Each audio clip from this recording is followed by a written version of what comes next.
La politique étrangère et intérieure indépendante de la Russie suscite l'opposition des États-Unis et de leurs alliés de l'OTAN qui cherchent à maintenir leur domination dans le monde, y compris sur les mers. Les pays de l'OTAN organisent régulièrement des exercices militaires dans la région de la Baltique, simulant des scénarios pour repousser une attaque russe présumée contre les pays baltes. Les exercices Steadfast Defender de l'OTAN, qui ont eu lieu au printemps, en sont un bon exemple.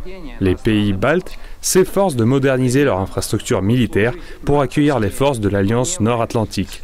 La Lettonie, la Lituanie et l'Estonie ont commencé à mettre en œuvre leur accord sur la construction d'une ligne de défense à la frontière avec notre pays.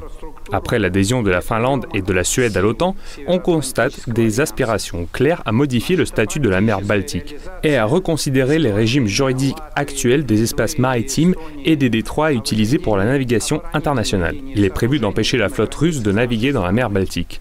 En violation des droits internationaux, les navires russes sont coupés du réseau de communication par satellite, entraînant des risques pour la sécurité de la navigation et menaçant les infrastructures informationnelles critiques de l'ensemble du transport maritime. Afin d'isoler la région de Kaliningrad et d'interrompre les liaisons de transport avec le reste du territoire russe, les pays occidentaux compliquent au maximum le transit des marchandises et des passagers vers Kaliningrad.